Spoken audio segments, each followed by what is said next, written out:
लगाण वर्षारे लागिबो break वर्षारू मिलिबो आश्वस्ति खूब शीघ्र हेबो पागरे परिवर्तन पाणीपाग को नहीं बड़ अपडेट आजिठो कमिबो वर्षार परिमाण एने पूर्वानुमान करिछि आंचलिक पाणीपाग विज्ञान केन्द्र।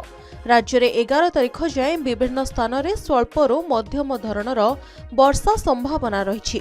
आज पूरा राज्य को येलो अलर्ट जारी करा जायछि। प्रबल वर्षा सह बिजुली घड़घड़ी पाई येलो अलर्ट जारी करिछि पाणीपाग विभाग। एही समय रे घंटा प्रति 30 रु 40 किलोमीटर बेगरे पवन बहिपारे। सेहिपरि आसंता काली पाई 20 जिला को येलो अलर्ट दिया जायछि। उत्तर पूर्व अरब सागर उत्तर पश्चिम बंगोपसागर पर्यंत टॉप लाइन प्रभाव में राज्य में जारी रही वर्षा। आज राज्यर अनेक स्थान में हालुकारु मध्यम धरणर वर्षा नहीं पूर्वानुमान करिछि आंचलिक पाणीपाग विभाग। आसंता काली ठारू राज्य में भारी वर्षार संभावना नहीं। मध्य प्रदेश मुहां होइछि लघुचाप।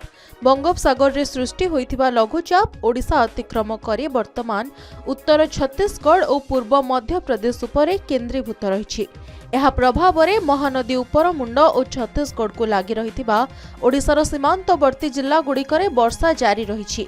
लघुचाप जोगु गत 3 दिन है विभिन्न स्थान में अति प्रबल वर्षा होइछि।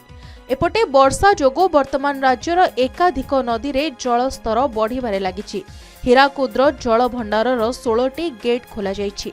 किछि जिल्ला रे भारी वर्षा कारणरो बन्या होइथिबा बेले आउ किछि अंचल रे बन्या स्थिति मध्य रहिछि जहार परिमाण आजिठू कमिबो। ब्यूरो रिपोर्ट के न्यूज ओडिशा।